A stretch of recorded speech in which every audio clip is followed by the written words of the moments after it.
Մշակութային ժառանգության անքակտելի շղթայի մոտ դստեր եւ թորնուհու ստեղծագործությունները Սարտարապատի հուշահամալիրի թանգարան է բերել դեկորատիվ կիրառական արվեստով հետաքրքրվածներին։ Ընտանեկան եռյակը ցուցադրության է ներկայացրել թելերից, կավից ու ապակուց պատրաստված ձեռագործ աշխատանքներ։ Գեղարվեստական գործվածքի լավագույն գրողները կանայք են, հատկապես խեցեգործությամբ զբաղվել են կանայք աղջիկները։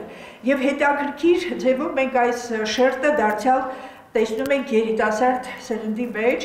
Կանացի եռյակը իր ուսերին է վերցրել կիրառական արվեստի որոշ ճյուղեր պահպանելու, նորովի ներկայացնելու եւ սերունդներին փոխանցելու գործը։ Ընտանիքի ավագը Վառնայում ծնված Էլիզաբեթ Բաղտիկյանը արևմտահայ մշակույթի կրողներից է։ Մեկ շյուղով հյուսել է սովորել իր մայրիկից եւ տատիկից։ Հայրենադարձվելուց հետո ազգային ավանդույթները փոխանցել է ժառանգներին։ Երբ տեսողությունից չէր դժգոհում, իրեն չէր խնայում, շուղը ձեռքներ առնում եւ ստեղծագործելու պահանջեր ունենում։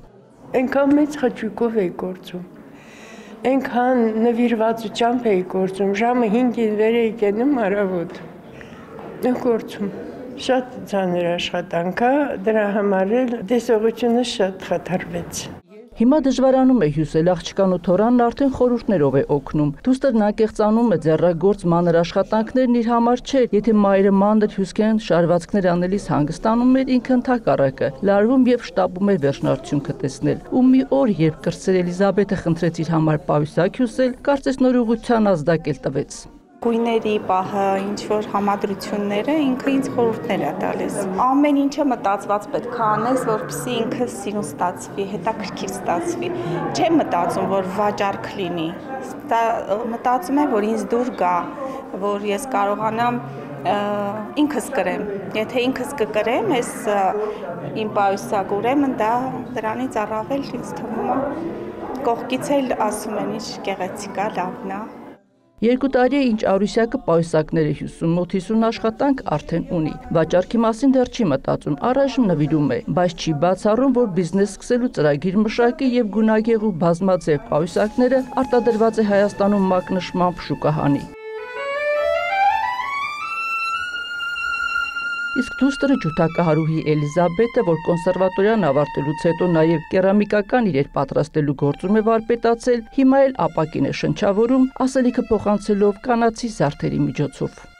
Ապակու հետ սկսեցի աշխատել, երբ փորձում էի ձայնը համատեղել աշխատանքներիս հետ, երաժշտության հետ եմ առնչվում, քանի որ աշխատանքներիս մեջ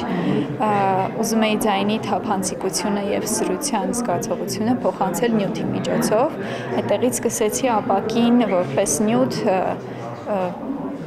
կապել արդեն կերամիկական նյութերի հետ։ Ստեղծագործ եռյակը խիզախել է կոշտ նյութը համադրել հյուսքեն գործվածքի հետ եւ ստացել օրինակ ծաղկունք վերնագրով այս ստեղծագործությունը։ Կավի վրա գրտնակած տատիկի ձեռագործ սփռոցներն էլ թորնուհին է մտահղացել։ Կանացի եռյակը հաջողություն չէր ունենա, եթե չլիներ ընտանիքի հոր աջակցությունը։ Նա ոչ միայն խրախուսում է, այլև օգնում, որ ստեղծագործությունները ստերում չմնան։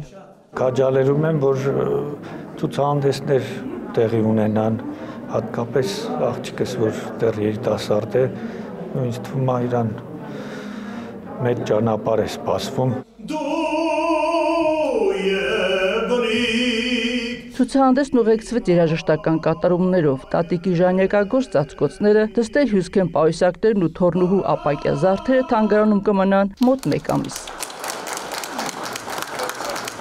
Հայկուշ Ասլանյան, Հայկ Պետրոսյան, Լուրեր։